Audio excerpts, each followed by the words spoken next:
aí se tiverem dúvidas. Daí a gente volta para cada um dos 9 editais. Pode ser assim? Tá. Passo 1. A primeira coisa para fazer para buscar esse recurso é o cadastro de proponente. Então, vamos tirar dúvidas, se vocês têm dúvida. Ó, hoje a gente já tem 8.000 que hoje já podiam estar enviando projetos, que é aquele número que cresceu com as ações da Aldir Blanc, com as ações emergenciais. Então, a gente já tem 8.000 que se enquadram como a pessoa física, como microempreendedor individual, ou qualquer outra pessoa jurídica, né, societária, sem fins lucrativos, que tenha sede no Rio Grande do Sul, que tenha finalidade cultural, atividade econômica ou no ato constitutivo, e que estão cadastradas no nosso cadastro estadual de proponentes culturais. Então, quem não tem, pode fazer. Né? A gente tem um prazo ali de análise, consta até no edital, a gente grifou 15 dias, mas a gente faz no mesmo dia, em 1, 2 dias. Né? Esse número aumentou bastante. Então, é o passo 1. Então, quem está se organizando para mandar projeto e ainda não tem feito esse cadastro, ainda dá tempo. Então, registro 1, acessa o site do Procultura, faz o registro, apresenta os documentos, a gente valida, vai gerar uma senha, e daí com essa senha o projeto é enviado no ambiente online. Então, passo 1.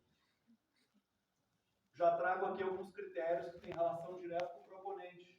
Então, não é não dá para escolher, são pontuações extras e automáticas, que também não estão ali por acaso. Então, a primeira coisa é buscar diminuir o prejuízo, digamos, daquelas pessoas que são os 11 municípios que nem o recurso da Paulo Gustavo pegaram, então não vão ter um edital local. Então, aquelas pessoas que tiverem essa organização e tem um sede no município que não recebeu, nesses 11 municípios que não receberam o recurso da LAB, 5 pontos na frente, já sai. Outra política que a gente viu lá da Lei Aldir Blanc, as periferias, os bairros do RS Seguro. Então, toda entidade, empreendedor, empresa que está nos bairros do RS Seguro, 5 pontos na frente, pontuação automática. Vamos olhar lá no cartão CNPJ, tem, não tem. Então, de novo, aqui são pontos que quem está pensando no projeto não tem como fazer para ganhar, né? Ou já tem ou não tem. Vai trabalhar lá nos critérios de avaliação. E, por fim, pontos de cultura. A gente está concluindo a primeira certificação estadual do cadastro estadual da Política Cultura Viva. A gente abriu ano passado, deve abrir todo ano. A gente teve 150 entidades que se inscreveram. Então, agora, no meio desse processo agora de inscrição ou até a avaliação, a gente vai ter a lista final. Aqueles que passarem lá, tiveram a certificação estadual, ganham ponto aqui, né, de uma forma transversal, em todos os editais. Então, aqui a gente fez bem alinhados. Dúvidas com relação ao cadastro de produtor, cadastro de proponente? Nos editais do FAC do ano passado, tinha orientação de que quem já tinha o cadastro não precisaria atualizar as negativas, todas ali, para vocês também não terem um retrabalho. Então, continua desse formato? Claro, obrigado por lembrar, não vamos ter esse retrabalho. Reforçando aqui, então, esses 8.000 que já tem, não mexam em nada. Só mexe lá se mudou de sede, mudou o responsável legal. Burocratizamos o máximo possível, aquela regra segue mantida, a gente só vai pedir certidões atualizadas lá para fazer a contratação. Então, quem já tem cadastro, larga na frente, quem já tem aquela condição ali, larga com pontos adicionais, né? E quem não tem, né, esses 25 dias, né? Importante trazer a regulamentação federal, deu 5 dias úteis até de inscrição, a gente está conseguindo jogar 30 dias de prazo, por favor. Por que não CPF? Tem muita gente que não tem MEI, que não vai conseguir fazer, não tem acesso, aí vai ficar de fora. Perfeito, é muito boa pergunta. Por que não CPF? A gente já, desde 2016, na Lei de Incentivo à Cultura, por exemplo, a gente já não tem projeto CPF. Como é que chegamos nesse ponto? O pessoal foi se formalizando, as empresas já foram ficando desinteressadas em fazer patrocínio, e a gente tem uma complexidade muito grande da gestão de um projeto por uma pessoa física. A gente está falando de gestão de projetos, não estamos falando de beneficiar uma pessoa física. Estamos falando de gerir um projeto e contratar pessoas. Né? No FAC, 2019 foi o último FAC Movimento, ainda num alcance muito pequeno. porque a gente tem um alcance muito menor com pessoa física. Falamos ali naquela renda emergencial que a gente chegou em 526 pessoas, né? Então a gente tem menos alcance na pessoa física do que tem na pessoa jurídica. Então o FAQ, o último que a gente teve com pessoa física, valores menores, projetos menores, ainda foi em 2019. Depois, no contexto de pandemia, a gente até faz, mas buscando, e daí o que a gente buscou na Lei Aldir Blanc? A premiação. Daí uma forma de chegar na pessoa física, mas não dá uma implicação para ela digerir, né? Porque exige uma certa organização. Uma pessoa física para gerir um projeto de, vamos lá, seja qual for o valor, começa que ela se equipara a uma pessoa jurídica.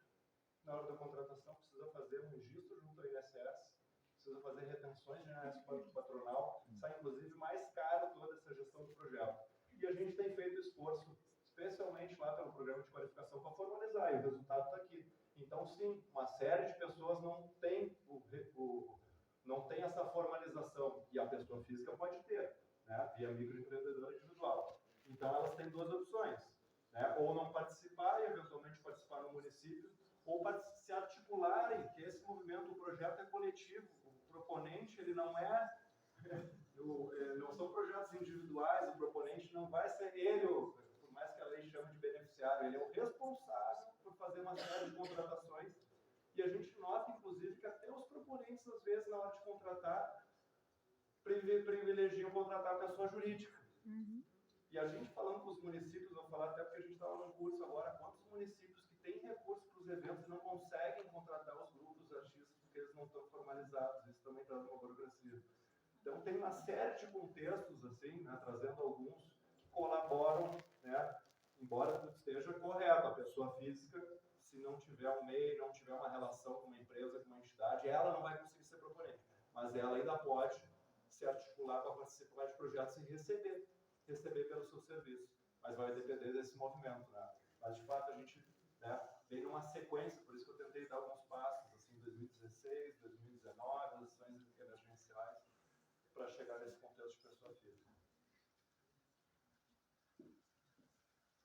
Mais alguma questão do cadastro?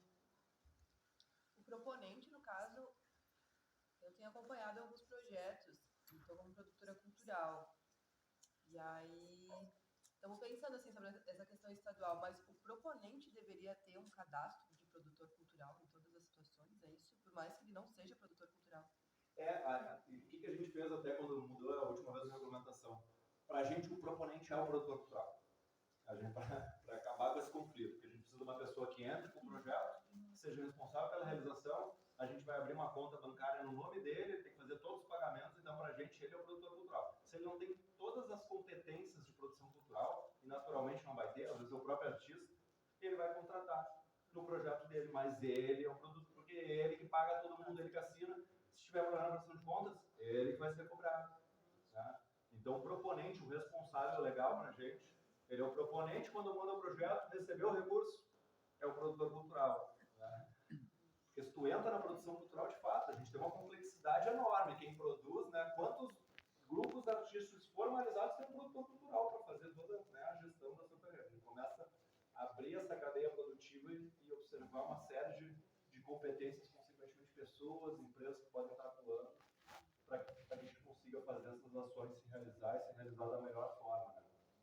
Então, para a gente até mudou o nome, antes era de produtor cultural, às vezes você vai ler num lugar, vai estar cadastro de produtor, outros proponente, porque é isso. Né? Proponente quando manda, produtor cultural quando recebe o recurso para gerir. Rafa, tu vais passar as linhas dos projetos para a gente poder abrir um pouco. Boa. Dúvidas dos editais, seguidinha, vamos. Só os aspectos gerais. Outro aspecto muito importante da legislação, então, se tem uma coisa que a regulamentação tratou nesses 8 meses que a gente teve de discussão de regulamentação, de novo, 12 meses para executar a lei, 8 meses a gente ficou nessa discussão da regulamentação, então está apertado, sim, para os municípios e para o Estado muito mais, e para os agentes a gente tem que encontrar esse espaço, a gente está encontrando esse espaço aí até o dia 25 de setembro para as inscrições, para poder dar conta de conduzir todo esse processo.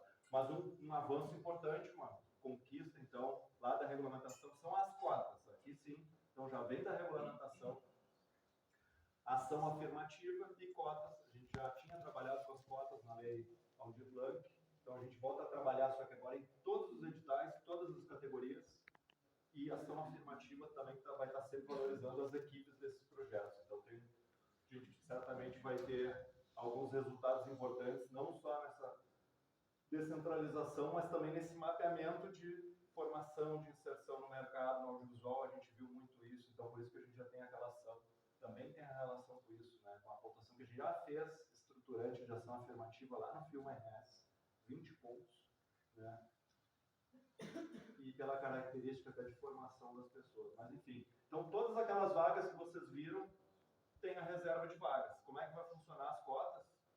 Classificação geral primeiro, se a nota é suficiente para entrar pela classificação geral, né? 70% para cima, vamos reservar esses 30% aqui. 70% para cima seria uma classificação geral. Tirou nota suficiente para entrar na classificação geral, tá dentro, não conta por as cotas. Cotas são vagas reservadas. Depois de terminar essa classificação, olha para todos os classificados e vê se tu tem pessoas com esse perfil, pessoas negras ou pessoas indígenas, considerando que são pessoas jurídicas, no caso do MEI é fácil. Tá? No caso de uma entidade, vai ser o responsável, e no caso de uma empresa que tem a sociedade, a gente vai olhar as cotas da empresa, daí, né? Quanto cada um entrou para entender a composição e ver se enquadra aqui. Então, na hora de escrever o projeto, vão ter essas vagas, né, discriminadas, separadas ali, vaga geral, está definida em cada digital, e as vagas por cotas. A gente vai rodar a classificação com essa lógica. Teve nota suficiente, entra na classificação geral, não teve, vaga reservada. E aqui é a regra de arredondamento, né? A gente tem ali, pega uma linha que tem 4 vagas, por exemplo, não 10% vão dar menos de 0,5, daí não vai ter uma cota de pessoas indígenas, e elas se somam, né? Se tu não tem, por exemplo, nenhuma pessoa indígena classificada, vira 30%, né, para pessoas negras. Essa é a lógica, essa está na regulamentação, por isso essa instrução normativa, inclusive agora de agosto, que isso foi no detalhe, então não tem nenhum muito que discutir na hora de colocar no digital. Esse arredondamento também é dessa última. A instrução normativa. Com relação às cotas, vale a questão autodeclaratória para a questão racial, isso, né? Vocês vão ter uma comissão que vai avaliar isso também? Como é que vai funcionar essa parte? A gente vai ter, no primeiro momento, a pessoa que vai se candidatar vai indicar: estou concorrendo por cota. Na hora de ser contratada, tem um termo substanciado, que é modelo. A comissão só vai entrar se tiver algum problema que precisa resolver. Então não está no rito padrão. Mais alguma dúvida com relação às cotas? Sobre as cotas, como é que o Estado está organizando a busca ativa de indígenas? Nosso alcance, né, de novo, até pegando o contexto da pandemia, que foi complicado, a gente aprendeu muito, né? Nosso alcance dá muito para chegar na ponta pelo meio, né? Por entidades. Quantas entidades a gente tem? Por exemplo, a gente tem entidades relacionadas às pessoas indígenas que estão formalizadas com certificação de ponto de cultura, por exemplo. Então, já estamos muito mais próximos do recurso, né? Comunidades quilombolas também da mesma forma. A gente está atuando também de forma transversal com as secretarias do Estado que já tem relação com essas políticas para poder fazer chegar a informação. Então vai ser muito mais nesse sentido, até porque tu tem uma mínima organização necessária para poder mandar um projeto. Então, se tu chegar na pessoa que está envolvida com alguma organização, já chegou a informação onde precisava, para poder haver essa mobilização, essa busca por recurso. Né? Fora que também, além da condição privilegiada ali, se for um ponto de cultura, se estiver num bairro da seguro, por exemplo, né, tem uma condição também mais estruturada até para gerir e dividir esse recurso dentro da comunidade, pensar ações, né? Então, tem alguns ganhos que tem relação com a tua pergunta, né? Até onde vai a nossa busca ativa também, a gente acaba tendo um público. Se a gente vai abrir vários públicos, haja energia, né? Daí vai dissipar energia um pouco aqui no informal, um pouco da pessoa, não vai resolver nada direito, né? E por isso que essa atuação conjunta, de novo, né? Vamos pensar na LAB, já que na regulamentação da Paulo Gustavo pouco se falou, essa atuação complementar de Estado e município, porque é impossível. É muita expectativa, é muito potencial de ação, né? Para a gente atender individualmente, se a ação é conjunta, o dinheiro é dos dois. E aqui a gente buscou ampliar a chance, né, de concorrer, a gente sabe quanto né, esse acesso, por mais que aquele número cresceu muito, a demanda de projetos, né, inevitavelmente vai ser grande, né, então os editais, essa prospecção, ela reflete lá depois na procura para os editais, e aqui a gente amplia também, porque vai ser naturalmente concorrido, né, os editais têm sido muito concorridos, os editais do FAC foram bastante concorridos, a própria lei de incentivo está concorrido, né, vamos lá, 10, 15 por vaga, podemos pensar aí, né, vamos ver como é que vai ser, mas o histórico demonstra essa potencial de demanda, projetos cada vez mais qualificados, mas aqui então a gente dá a possibilidade de envio de 3 projetos, mas para garantir a descentralização só um pode ser contemplado. Então, de novo, dá para se organizar e participar de vários projetos com proponentes diferentes e ainda conseguir, né, desenvolver diferentes atividades, ou por meio de um proponente tentar mais de uma vez para pelo menos, né, tentar que um seja contemplado. Se mandar mais de um projeto, escolhe o prioritário. Se não escolher e ganhar mais de um, a gente pega de maior nota e contempla, porque tem que ter um tempo muito rápido de contratação. Então também aqui foi um quebra-cabeça, né, porque a gente sabe esse desafio, sabe também, né, essa concorrência, né, a gente tem algumas estimativas, mas quem vai mandar não sabe, né, com quem vai estar concorrendo, então estão trazendo essa provocação, independente do setor, o pessoal da música, do teatro, da cultura popular vai se enxergar em mais de um daqueles editais. Eu acho que isso também é legal. Então, tem uma boa ideia, um bom projeto, pode não ter proponente para tudo, então o mesmo proponente pode mandar mais de um, mas só recebe um. E a regra de descentralização mudou. Então, como os editais não estão divididos por segmentos, a gente quer que todos os segmentos tenham acesso a essa, né, a relação, né, com essas linguagens artísticas, e a gente quer a descentralização, por mais que os municípios já dão conta de descentralizar metade está resolvido e bem descentralizado, conforme os critérios da Paulo Gustavo, né? O FPE e a população combinada, né? O FPN, né? Que a gente já tem a população, então é um critério, é o ideal, não sei se é o ideal, tenho certeza que a gente vai conseguir ter outros daqui para frente, mas tem então metade já descentralizado. O Estado não pode concentrar, tem que também descentralizar.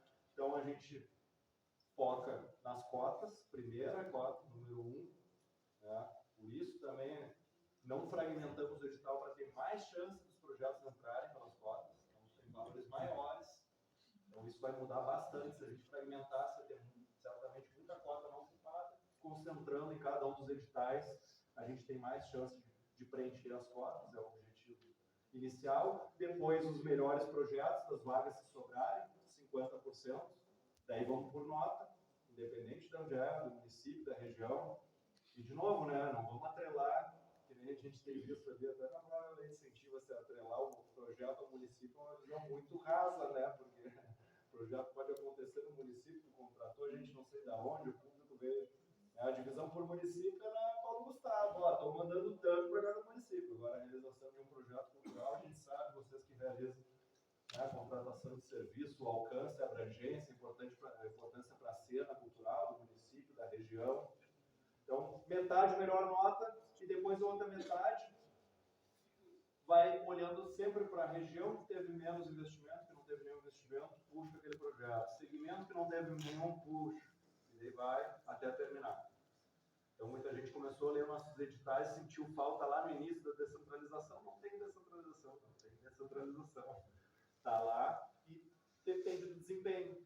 Por isso, né, os editais têm coisas que pode resolver antes. Mas o processo pode dar conta de resolver algumas outras coisas. É que a gente apostou no processo para não deixar de ter o olhar para os projetos melhores qualificados, um processo bem concorrido como vai ser. Mas para não, né, de maneira alguma, e aqui fica reservado, então 50% das vagas certamente, depois dos melhores projetos, vão para outras regiões e vão para outros segmentos. Então, como que vai ficar essa descentralização depende dos projetos que forem apresentados, das notas deles, dos 50%, de onde são as cotas, né? É uma ordem de prioridade para chegar no melhor resultado dentro desse contexto. Eu ia puxar, antes já estava trocando de assunto, mas ali sobre as cotas ainda. Na minuta, tem o anexo 2, que traz o formulário pra gente, e tem uma parte que fala ali, então, tem pessoas negras, indígenas, com deficiência e LGBTQIA+. E aí, a gente não tem falado disso em outros momentos, né? Se vai existir algum tipo de ação afirmativa para as pessoas LGBTQIA+, e com deficiência, tem que falado muito entre negros e indígenas, né? E aí eu queria saber um pouco melhor se vai também existir esse documento de autodeclaração, porque o Paulo Gustavo era um homem gay, né? Então eu acho que às vezes fica meio dúvida, assim, tipo, o que vai lá. Vai ter pontuação. Então vamos lá, dentro das ações afirmativas a gente tem as cotas, pessoas negras e indígenas, e a gente tem as pontuações. E daí em todos os editais temos pontuação, e daí isso também, a regulamentação nos ajuda bastante. Pontuação de ação afirmativa é estímulo ao protagonismo dessas pessoas. Como é que elas podem ter protagonismo? Na equipe, em funções importantes. Né? Pode também estar relacionada à temática, pode estar relacionada ao público-alvo. Então, de diversas formas, cada projeto vai ter uma condição diferente de conseguir abrir estes espaços, né, e ter essa diversidade de composição de equipes, pensando os projetos, realizando, e para quem é também essas ações. Então, não está ali nas cotas, porque ela entra, né, nas pontuações dos editais, a gente vai ver, e isso o decreto ajuda bastante. A gente basicamente copiou lá no decreto, colocou essa questão da pontuação. E, por fim, uma mudança aqui, uma novidade. A gente gosta também de inventar, às vezes, alguns movimentos diferentes. Quem receber, quem for contemplado nos editais do Estado, não vai simplesmente receber o recurso. Como a gente não tem tempo suficiente para fazer tudo o que gostaria agora de sensibilização, por exemplo, né? Como seria bom ter meio ano, os editais na rua, com toda a regra do jogo da Paulo Gustavo, para não temos. Não pensar nisso.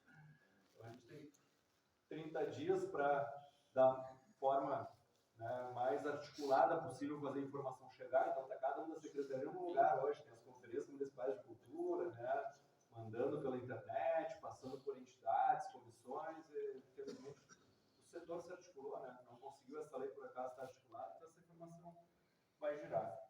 Então a parte de qualificar projetos, né, nesses 30 dias seria praticamente impossível, né, pensar numa oficina, num atendimento individualizado, mas tem uma parte que nunca é feita. Isso é inédito mesmo, né? Vamos qualificar os projetos contemplados, que vão ser feitos agora em 30 dias, vão ganhar uma disputa grande, e depois tu chega lá em janeiro do ano que vem, o cara está com recurso, o contexto até muda muito hoje em dia, né?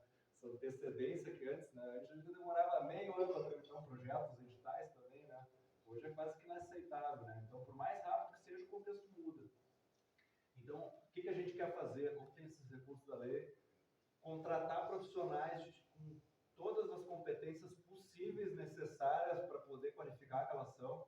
Vamos lá, né? Contador, financeiro, comunicação, quanto mais pensar essas coisas. E vamos para coisas mais sofisticadas a partir disso, né? Pensar em inteligência artificial, né? Quem é que pode nos ajudar com, né, temas transversais entre segmentos e tentar buscar ação conjunta. De novo, a coisa que a gente vai quebrando com o fomento.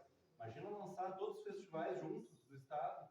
A gente tem uma necessidade de disputar atenção com tanta coisa acontecendo. Só está consumindo, né, conteúdos, a gente está concorrendo com a arte, com o evento. Né? Como é que ganha força com isso? Coletivamente, eu acho que a gente pode ganhar. A gente vai apostar nisso. Então, aposta na contratação de uma série de profissionais, e, de novo, até pela falta de tempo, mas por entender que é estratégico aqui, aquela pré-produção, e até para fazer um plano de trabalho melhor. Né? Então, quem receber aqui por 3 meses recebe, né, presencial, online, em grupos, com temas, vai ter coisas abertas também, isso aí não está totalmente fechado. Para quem não ganhou também poder, vai ser um laboratório isso, né, de troca de informação, de olhar cada projeto que passou e ver como ele pode se desenvolver melhor, encaixar nos outros, para depois ter daí sim um plano definitivo, está aqui os gastos autorizados, está aqui as entregas e está aqui os resultados que a gente quer. Porque agora, desde esse edital do município, né, número de projetos e valor é pouco, a gente precisa gerar mais informação. E quem está gerindo também quer ter essa informação, né, para continuidade. Só queria trazer que eu acho bem importante esse processo, porque eu tenho conversado muito com a secretária Cristina, como é difícil planejar algo que tu não tem dados para trabalhar. Então, no momento que tu promove essa aceleração e mentoria, tu instrumentaliza os produtores a criarem dados, a fazerem um levantamento de dados para apresentar nos relatórios que servirão também para o Estado ou para o próprio município. E isso eu acho que é algo que precisa ser trabalhado nos editais. Qual é o impacto para além daquilo que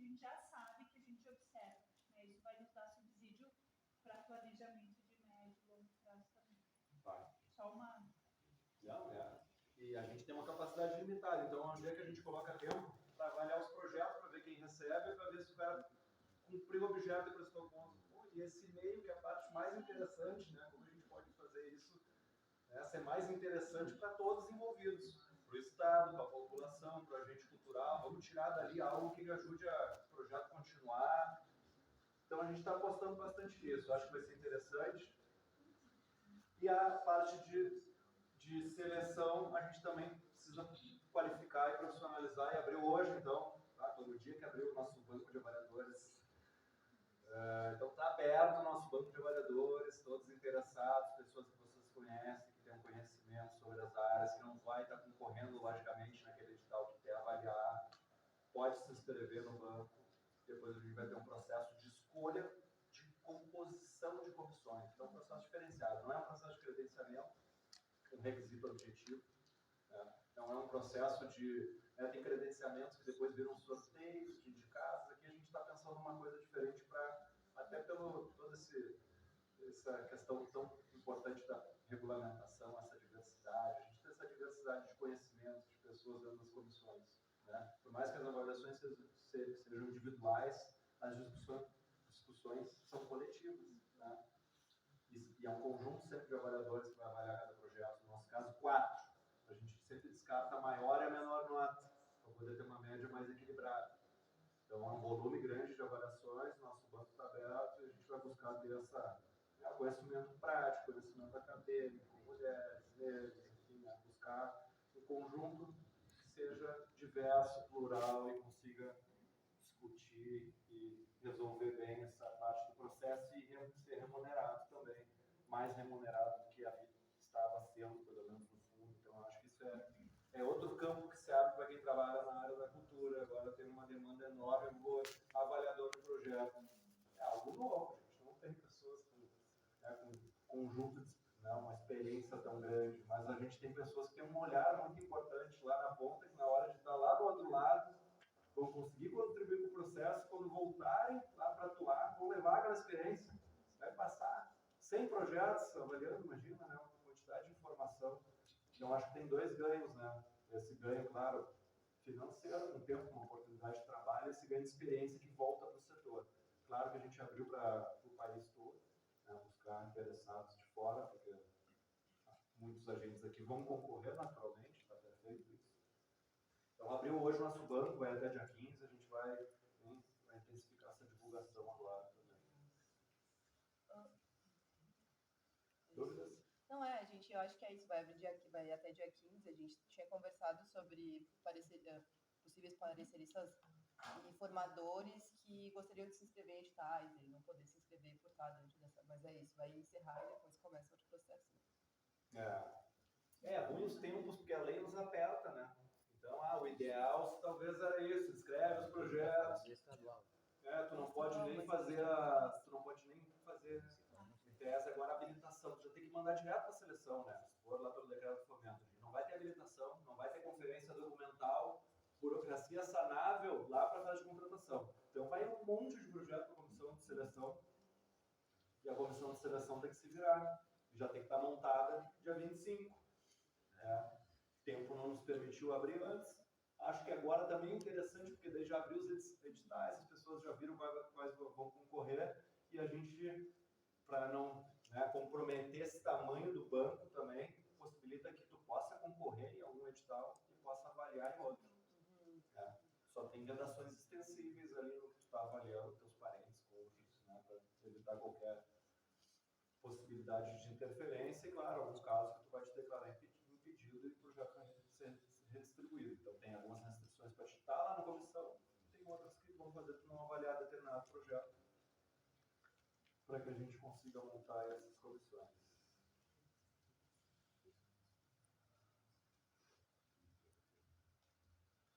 Vamos ver um pouquinho dos editais, um por um. Começar no pesquisa de registro do povo. Vou começar no 5 e depois eu vou para o audiovisual, pode ser? Esse aqui a gente sabe que é menor o recurso, mas é um maior potencial de demanda de projetos, né? Porque a gente está falando de todas as outras linguagens que não são audiovisual. Então, vale reforçar, aqui não pode ter algo que gere um documentário, por exemplo. pode ter alguma gravação, claro, né? Vai ter algo que até possa dar subsídio depois para uma obra audiovisual, mas o foco aqui é vai ter que registrar em outros meios, né? O audiovisual, claro, é que acaba sendo um meio, né, difundido, né, pelo seu alcance, né, que serve para diversas práticas. Então, aqui, quaisquer projetos que envolvam pesquisas, registros, memórias, estão falando de reconhecimento, imagina para a questão das culturas populares, como isso aqui pode ser importante. Quanto que a gente pode tirar daqui de informação para daqui a pouco fazer registro de inventário, de patrimônio material, né, agora que o Estado está fazendo, já tivemos uma primeira erva mágica, quanto saberes, fazeres que a gente pode, por meio desses projetos, né, chegar. Reconhecimento, né, um projeto pode ter eventualmente uma premiação para terceiros, para chegar lá no agente, no mestre, né, para buscar aquelas informações, para mapear, para poder dar visibilidade e contribuir com a promoção. Então, todos os editais têm objetivos específicos que a gente está trabalhando nessa loja, de ser objetivos mensuráveis. Esses que lá na mentoria a gente vai pegar o pessoal, ó, quantas pesquisas? Que pesquisas são essas? E o mapeamento, vamos quantificar. E a promoção e valorização de agentes, quantos agentes, né? Então, aqui a gente vai buscar, vai ser um desafio lá na hora de montar o projeto, já começar a pensar nisso, depois para a gente poder chegar nesses números. Então, aqui eu trouxe bem o recheio do edital. E aqui as diretrizes. Vamos montar o projeto. Aqui são os caminhos. Ah, minha ideia se enquadra mais nesse ou mais naquele. É lendo as diretrizes, né? Está mais relacionado a essas diretrizes. Tem que atender todas. Não, aqui são caminhos. Aqui é para não engessar. Ah, se a gente, eu quero um projeto que faça isso, faça um registro, a pesquisa e depois documente. Ele tem um objeto mais fechado, né? Aqui a gente abriu um pouco mais, dá caminhos. O que não pode deixar de pensar?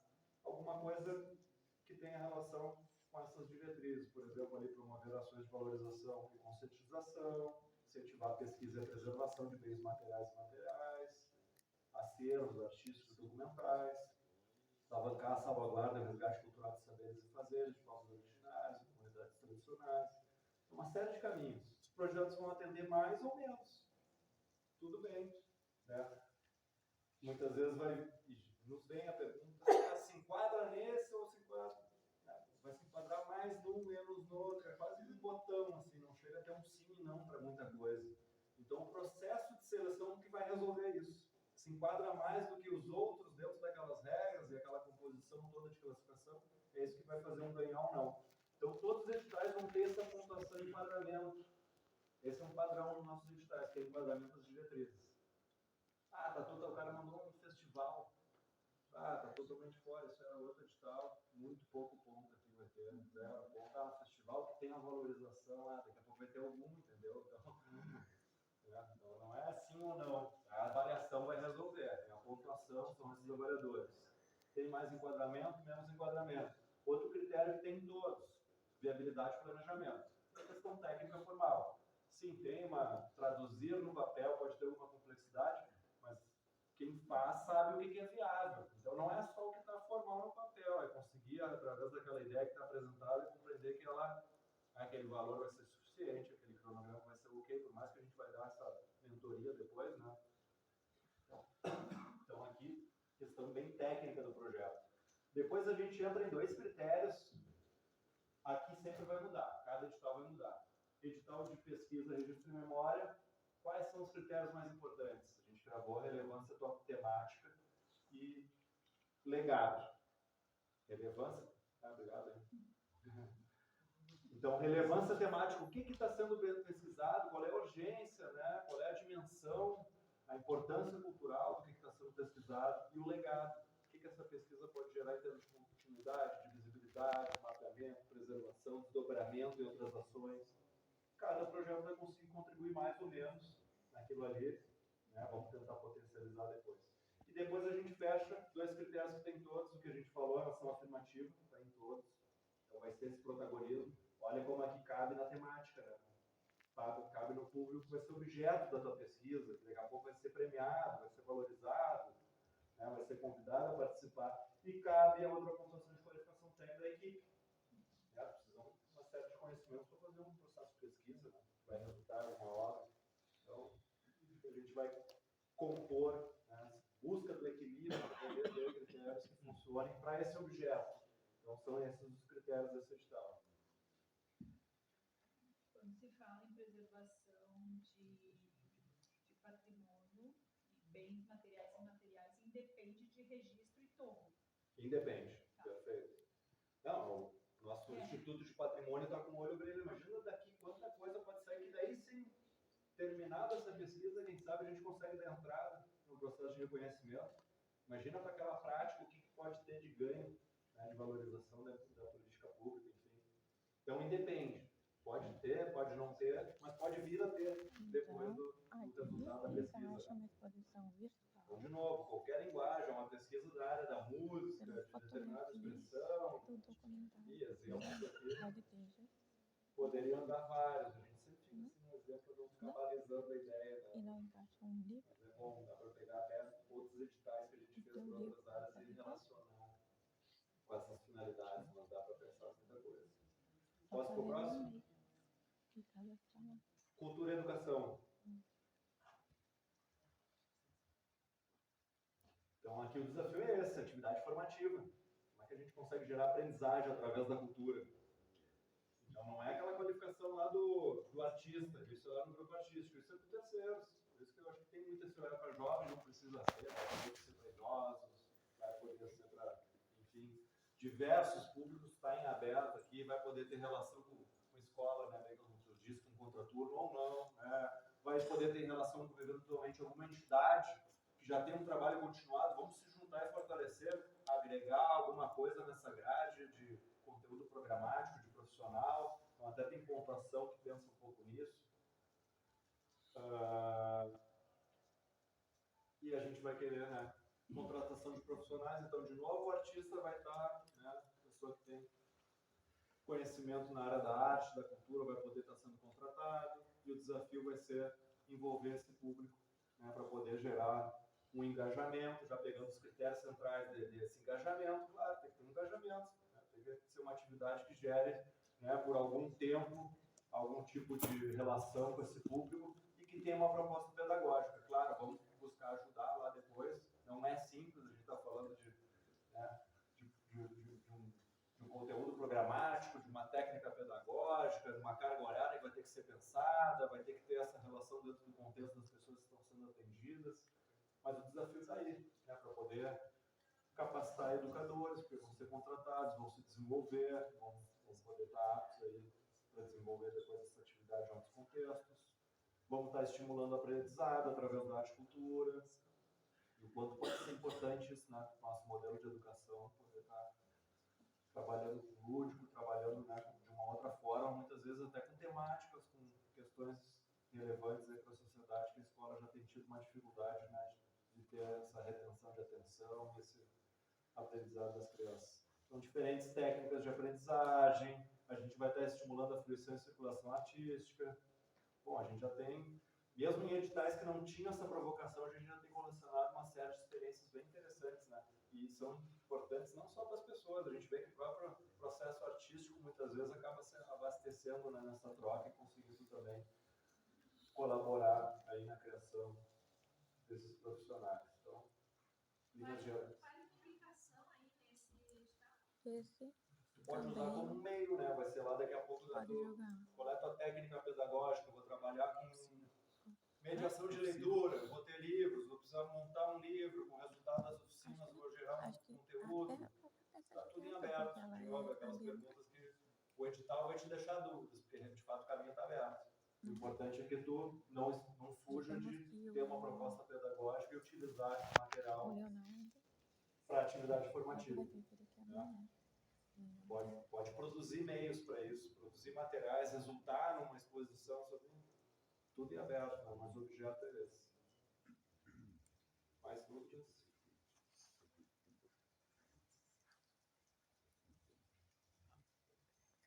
Criação artística.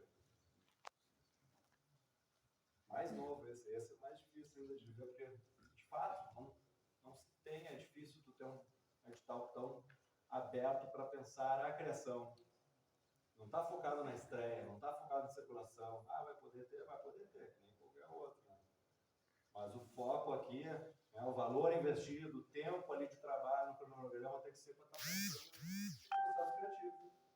envolvendo, né, uma montagem cênica, né, um álbum musical, um grupo que se junta, se desenvolve. E aí por diante, né, em todas as áreas ela é aplicada, na área das artes visuais, na área da literatura, então, de diferentes formas, grupos, artistas vão poder se organizar para a concepção de novas criações, para articular, muitas vezes, um trabalho colaborativo que vai envolver mais de um grupo, não são todos daquele grupo, vão precisar reforçar o grupo para poder montar uma coisa desse tamanho. É a hora de poder contratar e remunerar, ficar um tempo, né, pago para isso, né. Tem um pouco a ver até com a bolsa artística, muito interessante aí no decreto, mas fica inviável para tempo de execução. Como é que vai pagar uma bolsa, tem que pagar todo mundo até 31 de dezembro, né? Então aqui o proponente vai poder pagar uma espécie de bolsa para aquelas pessoas contratadas, né, para estarem ali ensaiando, pesquisando, e contratar serviço técnico, né? Muitas vezes o grupo artista nosso vai buscar esse conhecimento, né, no terceiro para pensar a cenografia, pensar na direção musical, e aí por diante. Então também acaba sendo um recurso para isso, são 110.043 projetos. Então, reforçando esses 3 editais, é valor fixo, não escolhe valor, faz a proposta com 110. Pode buscar outros recursos? Liberado. Qual recurso que não pode buscar? Da Lei Paulo Gustavo do município, o mesmo objeto. Dificilmente vai ter uma linha exatamente igual a essa. Então, as pessoas podem ser contempladas no município e no estado. O mesmo objeto, o mesmo projeto, mesmo festival, não. Se ganhou nos dois, dá espaço para outro no município, pega o estado que é maior, vice-versa, vai escolher qual foi o prioritário, vai ter, né, buscar outros recursos, né? Aqui a gente está falando também de algo que vai ser preparado, vai ter uma vida útil, está pronta a peça, bom, é do grupo. Agora, né, tem toda a possibilidade de circular, de exibir, né, não tem relação nenhuma direta assim, com o Estado, né? Criou, prestou contas. Então aqui os critérios centrais, tirando os que a gente já viu que tem os outros, é a qualidade artística e a transversalidade, essa experimentação de linguagem que o projeto está se propondo. Né? O que é de interessante está sendo pensado no processo de criação artística? Já que tu entrou nessa questão dos valores, nesse exemplo, 43 projetos de 110 mil, tá? No projeto em si, eu não preciso dos 110 mil, preciso de um valor menor, né? No edital consta que eu posso utilizar esse valor para beneficiar o próprio projeto, né? Em divulgações e tudo mais. Na tabela de formatação lá, onde consta as contratações, beleza, fiz contratações ali na tabela no valor de 60 mil, mas eu recebi 110. Esse valor eu tenho que utilizar ele para ele não retornar para o Estado, isso? Começa aqui, ó, viabilidade técnica e planejamento, quem utiliza melhor esses 110 mil. Se então já está sobrando recurso, tu já larga atrás. Tá. Aqui aumenta a régua, aqui não tem o que desenvolver mais para te conseguir com 110 fazer mais, não é gastar mais para fazer a mesma coisa. Mais gente para contratar, mais grupo que pode envolver, daí tu vai conseguir concorrer mais forte aqui. Sim. E sim, a ideia é não devolver, se tu devolver, começa a devolver para o Estado, tentar o governo federal, não é replicado em nenhum outro projeto. Né? Sim, então, esses valores são fixos, então. Fixos, o teto e tudo mais é para alcançar isso aí. Ganhou a 110 na conta. Sim, se tu fizer menos, não vai voltar para o Estado abrir novo edital, nada disso. Nada disso. E a concorrência vai ser com projetos que estão executando 110. Então, se tu está abrindo mão de 60 na concepção, tu vai ter menos entregas, a tua pontuação vai ser menor. Por isso que a gente fala, é processo colaborativo. Tá? Normalmente, minha criação artística não custa 110. Normalmente, às vezes, não há nem recurso para isso. Né? Tu tem que tirar o tempo para criar, para depois conseguir estar circulando. Né? Então, aqui tu vai poder contratar serviços técnicos, vai poder articular com artistas, grupos, tu vai poder ter mais de uma criação artística no projeto. Tá? Mas a ideia é 110 e ainda pode buscar outros recursos. Valor fixo. Não é faixa de valor.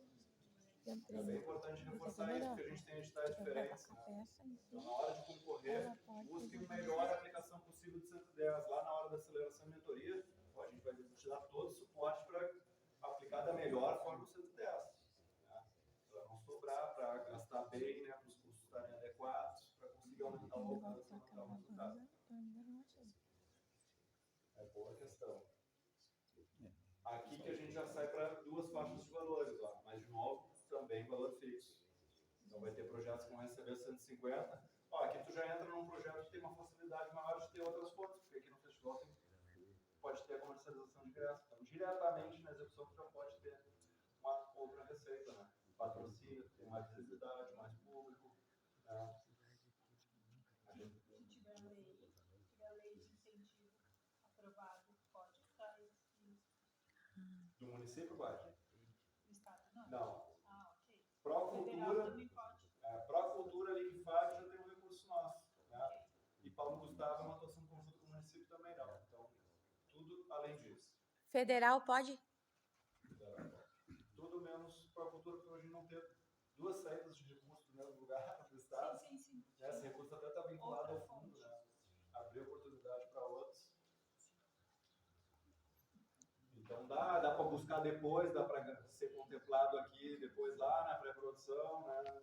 Então, abre até esse espaço para poder fazer os festivais crescer, essas mostras crescerem, a gente ter público, né? Muitas vezes ainda se vê o ingresso como um dificultador do acesso, da democratização, mas ele também fomenta público, pode ter estratégias de distribuição gratuita, se tu tem potencial de consumo, pode gerar esse consumo, está agregando valor à arte, tem uma série de questões que às vezes agora está vindo um pouco mais à tona, né? A gente consegue de formas diferentes, com financiamento como a gente tem daí no caso do Dali, do FAC, financiamento parcialmente reembolsado, né? Acaba sendo então aqui de uma forma mais simples, digamos, foi colocado, abre a possibilidade de ter um valor já garantido para viabilizar aquele festival, aquela mostra, aquela circulação. Então aqui é programação cultural, aqui é tipo o edital do FAC, é um grande volume de contratação, pessoal da graxa, da estrutura, técnico, luz, divulgação, né? E acesso à população, projetos de programas maiores, duração menor, né? Um alcance grande, a gente espera tentar, né, como a gente falou antes, especialmente nessa linha, né, conseguir trabalhar bastante a divulgação, a promoção, né, que a gente está promovendo o nosso artista, levando o público, né, então tem um ganho também a partir da realização. Então, de novo, aqui algumas diretrizes para ser observadas quando vai se pensar o projeto e as provocações centrais dos critérios específicos, aqui o que é o envolvimento do público e proposta curatorial, né? Onde é que vem isso, para quem que vem, por que que vem, né? Às vezes se faz, né? Já se tem, né, relações, programações e públicos pensados, né? Mas como a gente pode pensar mais nisso, o impacto econômico. Então, de todas essas linhas de projeto, certamente aqui é o maior impacto econômico. Diretamente, tu já está, de novo, pegando o recurso da cultura e botando no transporte, na hospedagem, na alimentação. Então, o dinheiro da Paulo Gustavo já está indo para outros setores que não são da cultura diretamente, fora todo esse consumo, né, de serviços que festivais geram. Então, tentando trabalhar com realidades diferentes em linhas diferentes para tornar essa seleção mais justa e complementar do município. Mandou? E a última, essa talvez vai ter mais dúvida,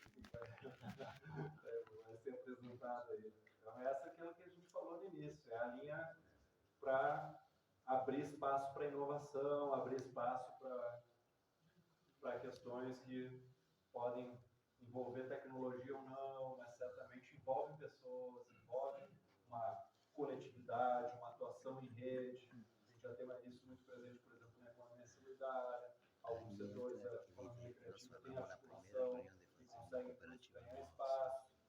Né? Como é que a gente consegue resolver problemas juntos? De quem? Por quê? Para quê? Como é que a gente pode ter um processo de inovação aberta, que é isso, né? Não é o proponente resolvendo. Como é que um e o outro vamos sentar, né, e resolver coisas que a gente vai precisar articular o setor. Os planos seriam para isso, mas os planos às vezes ficam, né, não enxergando o problema, tentando enxergar a solução.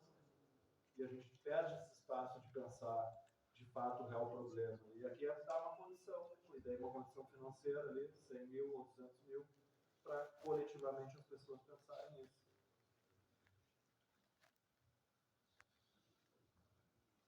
Então, tem a ver com competências, né?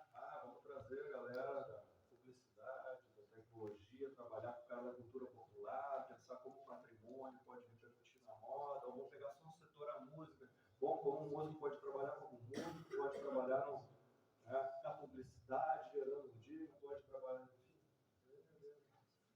É com quem é da área que vai ter mais no dia a dia, né? O que não está funcionando e o que pode ser feito, né, nesse processo aí. Pode contar um pouco sobre a história de como é que vocês chegaram nesse edital, assim, um pouco dos bastidores, talvez a construção dessa ideia? Eu acho que o capítulo anterior a ele é bem interessante. Quando a gente fez os editais lá no FAC, né, vou voltar para eles, a gente não fez por finalidade, fez por setor. FAC Patrimônio. Patrimônio, estamos falando dos museus, dessa infraestrutura de memória, de preservação, dialogamos com esses colegiados. Depois a gente vai para FAC Expressões Culturais, a cultura mais viva, as culturas populares, o artesanato. Depois a gente entrou nas artes visuais, né? Estamos falando mais do artista, do grupo, desse mercado de música, especialmente, ali, das artes cênicas, com todo o desafio da infraestrutura que a gente tem aqui para circular, da dificuldade de público, o custo logístico, né, para um espetáculo circular é muito maior que da música, o público caro. Então, separamos um pouco isso para tentar, né, abrir as necessidades e daí discutindo com o setor, todos os setores tinham várias necessidades que estão muito relacionadas às finalidades. Então, já trazendo essa primeira migração. Vamos melhorar o processo de seleção separando por finalidade, porque muitas vezes dentro de uma área, trabalhando um projeto de educativo em um festival, fica difícil para o avaliador e tabela de critérios de fato para resolver isso. Então, acho que isso aqui vai ter um avanço. Mas daí a gente terminou esses editais, né, com um território criativo, que, digamos, é aquele eixo, né, das artes, que é o coração da economia criativa. Aqui é a criatividade pela criatividade, né, pela expressão artística. E daí tu está indo aqui para as criações funcionais. Vamos pegar a criatividade, fazer alguma coisa com propósito, que possa gerar algum resultado financeiro, alguma coisa, né? Uma criação, um produto. Estamos falando de produtos, estamos falando de serviços, de usar ou não a tecnologia, de pensar em comercialização e gerar valor econômico. Então, lá a gente trabalhou com território criativo, que era esse mesmo conceito aqui, só que com esse recorte territorial. Então vamos tentar olhar para onde a gente está, para o nosso bairro, ver o que tem de potencial lá. É o turismo, é a cozinha aqui, né, o arroz, que é importante para a região, e tentar fazer conexão com isso. É a parte da vocação. E agora a gente abriu. Então agora é uma experiência de abrir esse foco territorial para poder ter uma articulação, talvez temática, né, talvez pelo que está se propondo, pelos agentes envolvidos. Então se chega muito a partir da compreensão dos setores da indústria criativa, né, buscando explorar aquela fatia que muitas vezes até é a que mais gera emprego quando a gente está falando dos números da economia criativa. A publicidade, TI, puxa o número lá para cima, né? Os artistas têm pouca formalização, né? E os que estão formalizados dificilmente vão estar contratando por CLT, então esse número nosso, olha lá para o Rio São Paulo, estamos longe. Então, quando puxa os números da economia criativa, o número de emprego, CLT, empresa, é grande nesse setor. E essa é a ponta, né, onde a gente começa a transbordar a economia criativa, então, mas sem perder o nosso foco aqui da cultura, que é essa produção artística, que vai estar lá no patrimônio, vai estar nas artes. Então, abre esse cenário para a gente explorando esse campo, mas sem deixar de ter um foco dentro do nosso área de atuação, como Secretaria da Cultura e, especialmente, pensando na Lei Paulo Gustavo, como foco de aplicação desses recursos. Ajudou um pouco?